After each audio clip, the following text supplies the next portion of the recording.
नमस्कार दोस्तों, मेरा नाम है प्रदीप चौहान। बात समझनी है तो पूरी सुननी होगी।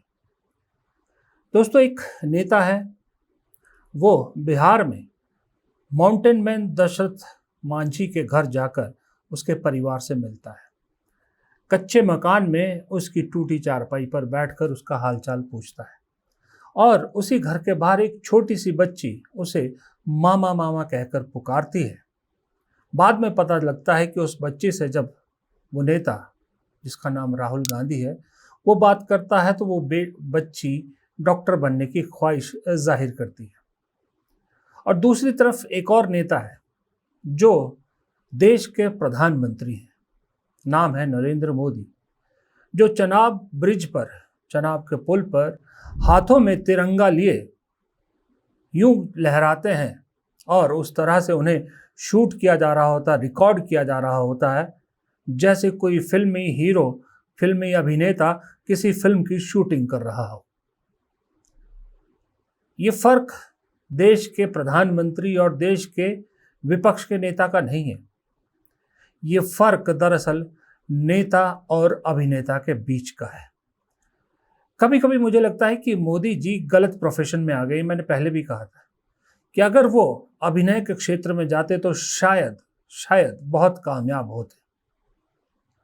उस अभिनय की जो उनकी खासियत है, उसी ने प्रधानमंत्री का जो 10 साल से एक इमेज बना रखी है, उसका बहुत बड़ा रोल है।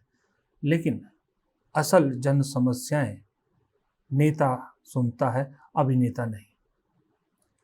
ये मैं जिक्र क्यों कर रहा हूं? इसलिए कर रहा हूं क्योंकि आज भी प्रधानमंत्री ने, ठीक है, कश्मीर में जाके उद्घाटन किया, रेल का उद्घाटन किया, जो पिछले कई सालों से लगातार कर रहे हैं। और खुद ही प्रधानमंत्री कहते हैं कि आपने क्या मुझे झंडी दिखाने के लिए, दिया जलाने के लिए प्रधानमंत्री बनाया? और वही प्रधानमंत्री अपनी बात को झूठा साबित करते हुए हर जगह पहुंच जाते हैं। खैर चलिए, जो भी है, डेवलपमेंट के हुई, भारत के लिए एक उपलब्धि हुई, बहुत बढ़िया। लेकिन किसी और के काम का श्रेय लेना, ये भी कोई मोदी जी से सीखे। ये जो रेलवे लाइन का आज उन्होंने उद्घाटन किया, अनंतनाग श्रीनगर और चनाब ब्रिज, जिस पे फोटो खिंचाई, ये परिकल्पना तो नरसिम्हा राव सरकार के वक्त हुई थी, जिसे आगे बढ़ाया था अटल बिहारी वाजपेयी सरकार ने, और जिसकी शुरुआत 2014 से पहले मनमोहन सिंह की सरकार में हो चुकी थी। लेकिन आज कहीं भी सरकारी विज्ञप्ति में या सरकारी खबरों में या सरकारी उसमें उस बात का जिक्र तक नहीं है, क्योंकि वो सूट नहीं करता है। सूट इसलिए नहीं करता कि अभी इस वक्त जिस दौर से मोदी जी गुजर रहे हैं, वो दौर बहुत बुरा उनके लिए गुजर रहा है। इसलिए आज उनके भक्तों ने, उनके साथियों ने लिखा कि प्रधानमंत्री का तिरंगा लहराते हुए कश्मीर में रेलवे पुल को निहारते हुए फिर चलने का स्टाइल, ये बॉडी लैंग्वेज आज फिर विपक्षियों को चिढ़ाएगी। मुझे समझ नहीं आता विपक्षियों को क्यों चिढ़ाएगी। मुझे तो ऐसा लगता है कि इस देश की जनता को चिढ़ाएगी। इस देश की जनता के समस्याओं का तो कोई हल नहीं है और प्रधानमंत्री अभिनेताओं सी चाल चल रहे हैं। फिर गोदी मीडिया, जिनको वो पुराना मनमोहन सिंह, नरसिम्हा राव, अटल बिहारी वाजपेयी का नाम सूट नहीं करता था, वो लिखते हैं कि ट्रेन टू कश्मीर, पहाड़ों और सुरंगों के बीच इंजीनियरिंग का चमत्कार, ऑपरेशन सिंदूर के बाद कश्मीर में प्रधानमंत्री नरेंद्र मोदी आज विकास के सबसे ऊंचे प्रतीक चिनाब रेल ब्रिज के नाम करेंगे, देश के नाम करेंगे। आईफिल टावर से ऊंचा पुल, 266 किलोमीटर प्रति घंटे के तूफान से लेकर भूकंप धमाके तक बेअसर होंगे जिस पर। अच्छा, अच्छी बात। अंजना ओम कश्यप ने तारीफ की, लेकिन इन 3 लाइनों में सच्चाई भी खोल गई। वो कहते हैं ना, सियाना कौवा हमेशा कहाँ गिरता है। प्रधानमंत्री की तारीफ के चक्कर में जब इस रेलवे ब्रिज के उद्घाटन के बीच में ऑपरेशन सिंदूर एक शब्द जब जोड़ देती है ना वो, तो वहाँ सच्चाई खुल के आ जाती है कि दरअसल ये जो ब्रिज पे झंडा लहराने की कवायद थी, ये सब वो ऑपरेशन सिंदूर के फेलियर, मतलब ऑपरेशन सिंदूर सेना ने तो अपना शौर्य दिखाया, लेकिन उसके बाद ऑपरेशन सिंदूर की कामयाबी के बाद जो राजनीतिक नुकसान मोदी जी को उठाना पड़ रहा है, उससे उबारने में पूरी की पूरी टीम जुटी पड़ी है, वो चाहे गोदी मीडिया, सोशल मीडिया, भक्त, सब लोग। क्योंकि कांग्रेस ने एक नारा दिया है, नरेंद्र सरेंडर। और नरेंद्र सरेंडर उन्होंने नहीं दिया, कांग्रेस ने भी नहीं दिया, बल्कि ऐसे ही कोई फालतू में नाम नहीं दिया। कांग्रेस ने तब दिया जब अमेरिका के राष्ट्रपति डोनाल्ड ट्रंप लगातार ये कह रहे हैं कि उनके कहने पर भारत और पाकिस्तान के बीच सीज फायर हुआ। ट्रंप साहब ने 11 बार बोला है, 11 बार, कि मैंने नरेंद्र मोदी को सरेंडर करवा दिया। 11 बार बोला है पब्लिक में। नरेंद्र मोदी जी चू नहीं कर पा रहे हैं। नरेंद्र मोदी ये नहीं बोल पा रहे हैं कि ये जो ट्रंप है ये झूठ बोल रहा है, क्योंकि वो सच्चाई है।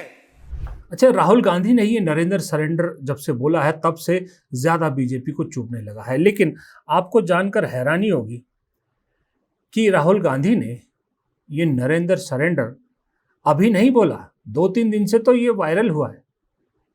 दरअसल राहुल गांधी ने नरेंद्र मोदी सरेंडर करेंगे, नरेंद्र सरेंडर, ये शब्द मालूम है आपको कब सबसे पहले बोला था? ये शब्द बोला था उन्होंने 21 जनवरी 2020 को। ये उनका ट्वीट देखिए। ये जब चीन को लेकर उन्होंने, चीन की पॉलिसी को लेकर जब सवाल उठाए थे, जब खबर छपी थी, तब राहुल गांधी ने ये कहा था। और ये मैं ही नहीं कह रहा, ये बाकायदा ग्रोक भी इसकी पुष्टि करता है कि 2020 में सरेंडर मोदी कहा था। ये टिप्पणी उन्होंने एक ट्वीट के से, जिन्होंने भारत चीन सीमा तनाव, खासकर गालवान घाटी संघर्ष के बाद मोदी पर चीनी आक्रमण के सामने भारतीय क्षेत्र को समर्पण करने का आरोप लगाया था। सोच सकते हैं 5 साल पहले ही राहुल गांधी ने नरेंद्र सरेंडर का जुमला बोल दिया था। मैं कभी कभी सोचता हूं कि एक ही शख्स हर बार इतना सही कैसे हो सकता है? क्या राहुल गांधी भविष्यवक्ता है? क्या राहुल गांधी आगे फ्यूचर देख पाते हैं? या राहुल गांधी मोदी जी और उनकी सरकार की नब्ज को इतनी अच्छी तरह जानते हैं कि वो जानते हैं कि आगे जाके क्या होने वाला है? ये बात सिर्फ मैं नहीं कह रहा। अब ग्रोक से ही पूछ लीजिए, ग्रोक बताएगा कि कब कब राहुल गांधी सही साबित हुए। राहुल गांधी ने 2016 में नोटबंदी को लेकर जो बात कही थी वो बिल्कुल सही निकली। उसके बाद जीएसटी को लेकर 2017 में जो बात उन्होंने कही थी बाद में सही निकली। फिर कोविड महामारी को लेकर उन्होंने 2020 में जो आगाह किया था वो बात एकदम सटीक निकली। फिर अडानी विवाद पर जो उन्होंने बोला बाद में एक एक बात सही निकली। फिर उन्होंने इलेक्ट्रोल बॉन्ड को लेकर राहुल गांधी ने सवाल उठाए थे जो बाद में सच साबित हुए। चीन सीमा विवाद पर भी 2020 में, जैसा मैंने कहा था, ट्वीट भी दिखाया, तभी उन्होंने सवाल उठाए थे, बाद में वो बातें सब सही निकली। उसके बाद उन्होंने जातिगत जनगणना को लेकर जो बात कही वो भी बात सही निकली। और मेक इंडिया स्टार्टअप इंडिया को लेकर जो उन्होंने सवाल उठाए थे वो सब सही निकले। तो एक ही शख्स इतनी बार कैसे सही साबित हो सकता है? कैसे इतना भविष्यवक्ता हो सकता है? और कैसे वो जान सकता है कि मोदी जी कब कैसे क्या काम करेंगे, चाहे वो जातिगत जनगणना का मामला ही क्यों ना हो? मोदी जी हर भाषण में कहते थे मैं ओबीसी हूं, हर भाषण में। जाति जनगणना के बाद कहते हैं हिंदुस्तान में तो जाति नहीं है। अरे हिंदुस्तान में जात नहीं है तो आप कैसे ओबीसी हो गए?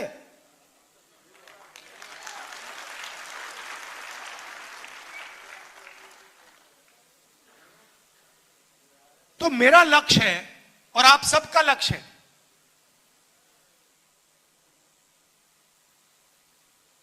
जाति जनगणना। और मैंने लोकसभा में मोदी जी के सामने आंख में आंख मिलाकर कहा कि मोदी जी जाति जनगणना होगा। आप जानते हो उनको सरेंडर करने की आदत है। आप देखो, मैं आरएसएस से लड़ता हूं, मैं गहरी बात बोल रहा हूं। इनकी हिस्ट्री है। ये 2 मिनट में चिट्ठी लिखना शुरू कर देते हैं। आजकल मॉडर्न जमाना है, ठीक है भैया, चिट्ठी नहीं लिखेंगे, आजकल व्हाट्सएप मार देंगे। अब सवाल ये भी उठता है कि जातिगत जनगणना को लेकर जो राहुल गांधी कह रहे हैं, राहुल गांधी ने आज एक बड़ी बात कही पटना में। उन्होंने कहा कि जातिगत जनगणना का जो मुद्दा है वो उनके लिए राजनीतिक मायने नहीं रखता। वो इस मुद्दे को इसलिए उठा रहे हैं और इसलिए इस मुद्दे को अंत तक पहुंचाएंगे क्योंकि वो सच के साथ है। वो सच जानना चाहते हैं कि इस देश में दरअसल कितनी जातियां हैं और कितने उसके लोग हैं, सच्चाई क्या है। अगर राहुल गांधी ये कह रहे हैं कि जातिगत जनगणना का उनको राजनीति से कोई लेना देना नहीं, उसका राजनीतिक लाभ वो नहीं लेना चाहते हैं, तो इसके कई मायने निकल जाते हैं। इसके मायने ये निकल जाते हैं कि जिस तरह से राहुल गांधी ने संविधान बचाओ का अभी तक अपना नारा संभाल के रखा, उसी तरह जातिगत जनगणना के बाद ये क्या करेंगे ये भी अभी देश को नहीं पता, क्योंकि राहुल गांधी ने इस चीज़ को भी आज क्लियर कर दिया कि उन्होंने ये कभी नहीं कहा कि एक बार जातिगत जनगणना हो गई तो उसके बाद वो क्या करेंगे। वो प्लान उन्होंने कभी नहीं रखा हो, क्योंकि सच्चा आदमी है इसलिए उसने सच कहा कि अभी उनके पास कोई प्लान नहीं है, क्योंकि वो अभी तो पहले एक्सरे करके बीमारी जानना चाहते हैं, फिर उसका इलाज देखेंगे। लेकिन एक सही बात उन्होंने और उठाई है जो सोचना चाहिए हम सबको। उन्होंने कहा कि जो अभी सरकार ने जातिगत जनगणना कराने का वादा तो कर दिया, 2027 में शुरू होगी, लेकिन उन्हें शक है कि ये जो मौजूदा सरकार है ये जातिगत जनगणना सही नहीं करेगी, और ये शक मुझे भी है। मुझे भी ऐसा लगता है कि इतना लेट जनगणना करना, फिर उसमें जातिगत जनगणना, यानी 2027 में आप शुरू करेंगे तो 2028 के मध्य तक कहीं आंकड़े आएंगे। अब वो आंकड़े कैसे आते हैं ये बड़ा सवाल होता है। राहुल गांधी तो ये कह रहे हैं कि उसमें सवाल ऐसे नहीं पूछे जाएंगे जिससे स्थिति साफ हो। सवाल क्योंकि आईएएस बैठ के दिल्ली में प्लान करेंगे तो वो सवाल सही नहीं होंगे। लेकिन मेरा दूसरा जो है वो कंसर्न है कि आंकड़े 2028 के मिड तक आते हैं और 2029 में चुनाव है, और उस आंकड़े का पब्लिक होते होते 2029 तकरीबन शुरू हो चुका होगा। क्या वो आंकड़े सही आंकड़े देश के सामने रखे जाएंगे? क्योंकि जो बीजेपी की राजनीति है, अगर उसको समझा जाए, उसको डिकोड करने की आप कोशिश करो, तो बीजेपी वही आंकड़े सामने रखती है जो आंकड़े उसको फायदेमंद होते हैं। अगर जातिगत जनगणना और जनगणना में मोदी जी के मुफीद या बीजेपी को मुफीद बैठते आंकड़े नहीं आएंगे, तो क्या मैनिपुलेटेड आंकड़े भी देश के सामने पेश किए जा सकते हैं, या फिर जनगणना को और ऐसा दिखाया जाएगा कि उसकी अभी कार्रवाई पूरी नहीं हुई है, उसका अभी काम पूरा नहीं हुआ, उसको खींच दिया जाएगा बाद तक। और अगर कहीं बीजेपी को सूट करते हुए आंकड़े आए तो मुझे लगता है कि तुरंत वो आंकड़े जारी कर दिए जाएंगे और उसके बाद डिलिमिटेशन की कार्रवाई शुरू कर दी जाएगी, जिससे दक्षिण भारत सबसे ज़्यादा इस वक्त घबराया हुआ है, और घबराना उनका लाजमी भी है, क्योंकि सबसे ज़्यादा नुकसान डिलिमिटेशन का उनको ही होने वाला है। ये दरअसल पिछले 10-11 साल में एक ऐसा रेपुटेशन बन गया है कि जितने भी हमारे संवैधानिक संस्थाएं हैं उनके कामों को इस तरह से सरकार ने कंट्रोल कर दिया है कि अब किसी बात पे विश्वास भी नहीं होता। चुनाव आयोग उदाहरण के तौर पे भले ही जितना सही काम कर ले, भले ही वो ईमानदारी से काम कर ले, लेकिन वो रेपुटेशन एक ऐसी बन गई है कि चुनाव आयोग के किसी आंकड़े पर विश्वास ही नहीं होता, और ये विश्वास दोबारा बनाने में कई साल लगेंगे चुनाव आयोग को। इसी तरह से ईडी की हर कार्रवाई पर शक की निगाह जाती है, सीबीआई, आईटी, सबकी। और खैर गोदी मीडिया के बारे में तो कहना ही क्या, उन्होंने तो साबित ही कर दिया कि वो सही कहीं जा ही नहीं सकते। इसलिए कभी कभी कोई गोदी मीडिया का पत्रकार कभी कभी कोई सही रिपोर्टिंग कर देता है तो हमें हैरानी भी होती है। हालांकि मैं आपको ईमानदारी से बताऊं, जितने आपके चैनल्स हैं, जितने आपकी गोदी मीडिया है, उसमें अब पत्रकार है ही नहीं। क्योंकि जब ये चैनल हुआ करते थे, जब ये पत्रकारिता हुआ करती थी, तब ये स्टूडियो में बैठे एंकर ड्रिवन चैनल नहीं हुआ करते थे। एंकर्स जो होते थे, जब हम लोग इन मीडिया संस्थानों के हिस्सा थे, एंकर्स सिर्फ हमारी दी हुई खबरें पढ़ते थे, हमारी दी हुई जानकारी पे बात करते थे। असल खबर, असल पत्रकार तो फील्ड में होते थे, जो फील्ड से रिपोर्टिंग करते थे। आज की डेट में आपने किस चैनल पे फील्ड रिपोर्टर को देखा है? आज के डेट में हर चैनल में जो भी माई बाप है वो सिर्फ और सिर्फ स्टूडियो में बैठने वाले एंकर हैं, जो यदा कदा चुनाव के वक्त नौटंकी करने के लिए फील्ड में निकलते हैं। क्या स्टूडियो में बैठ के पत्रकारिता होती है? आपको मैं एक उदाहरण देता हूं, रूबिका लियाकत। रूबिका लियाकत पिछले 2-3 दिन से बड़ी एक्टिव है। वो राहुल गांधी को लेकर कई सवाल उठा रही, कांग्रेस को लेकर कई सवाल उठा रही। मैं चैलेंज करता हूं रूबिका लियाकत को लेकर कि कभी आप उस लाइव डिबेट में रूबिका लियाकत से आप मोदी जी की 5 योजनाओं का है पूछ लीजिए कि मोदी जी की 5 योजनाओं पे चलिए डिस्कशन कर लेते हैं। स्पॉन्टेनियसली आप उनसे पूछिए तो मोदी जी की 5 बड़ी योजनाएं भी रूबिका लियाकत को नहीं याद होंगी कि मोदी सरकार ने 5 बड़ी योजनाएं कौन सी हैं जो सफल हुई। इतिहास तो छोड़िए, इतिहास पढ़ना तो इनके बस की बात है ही नहीं। व्हाट्सएप ज्ञान पे चलने वाले एंकर हैं। इस ऐसी पत्रकारिता हो रही, जो फील्ड के रिपोर्टर हैं, जो रोजमर्रा सुबह फील्ड में निकल जाते हैं, शाम तक फील्ड में रहते हैं, पत्रकारिता करते हैं। असल हकीकत जिन्हें पता है, उन्हें कहीं चैनलों में कोई जगह नहीं मिलती। आज की डेट में अखबारों में फिर मिल जाती है, चैनलों में उनके लिए कोई जगह नहीं। तो ऐसी पत्रकारिता को पत्रकारिता ना ही कहे तो बेहतर है। आज के चैनल दरअसल पत्रकारिता नहीं है, ये पब्लिसिटी चैनल है। पीआर एक डिपार्टमेंट होता है ना, सरकारी डिपार्टमेंट होता है, इंफॉर्मेशन एंड पब्लिक रिलेशन, बस उसी का एक्सटेंशन है ये सारे चैनल। इसके अलावा और कोई नहीं है। सिर्फ और सिर्फ एजेंडा चलाना होता है। जैसे आईटी सेल एजेंडा चलाता है, उसी तरह यही काम ये गोदी मीडिया करती है। तो ये उसी का एक पार्ट है। इसके अलावा इनकी बात में दम हो, अब तो ये सरकार भी नहीं मानती। खास करके जो पाकिस्तान के साथ युद्ध हुआ अभी हाल ही में, उस दौरान जो भूमिका रही ना, कसम से शर्मिंदगी होती कभी कभी कि हम कभी इन चैनलों का हिस्सा थे। जिस तरह की रिपोर्टिंग हुई, मैं आपको बताता हूं, मैंने जी न्यूज़ में काम किया, मैंने आज तक में बहुत लंबे समय तक काम किया और 3-4 चैनलों में काम किया। उस दिन जब मैं इन चैनलों की हालत देख रहा था ना, तो देख के बड़ी हैरानी हो रही थी। क्योंकि खास करके जी न्यूज़ को उस वक्त के सहयोगी, जब जी न्यूज़ नहीं, देश में कोई प्राइवेट चैनल था ही नहीं, कोई प्राइवेट न्यूज़ चैनल था ही नहीं। हम उस वक्त से जी के साथ थे जब हमने लॉन्च किया था। अब उस चैनल का हाल देख के उस दिन इस्लामाबाद पहुंची भारतीय सेना, ये वो सो, बहुत हैरानी हुई, बहुत दुख भी हुआ। ऐसे ही सबसे ज़्यादा लंबा समय जिस चैनल को दिया आज तक को मैंने, उसका हाल देख के भी इसी तरह की हैरानी और दुख हुआ था। तो इनको तो छोड़ दीजिए, इनकी बातों का तो क्या ही कहना। ये जो दिखाते हैं, मुझे लगता है बहुत सारी जगह पर तो लगता क्या है, मुझसे बात होती है लोगों की, खुद कहते हैं लोग कि हम घर जाके अपने चैनल नहीं देखते, क्योंकि हमें मालूम है क्या चल रहा होगा।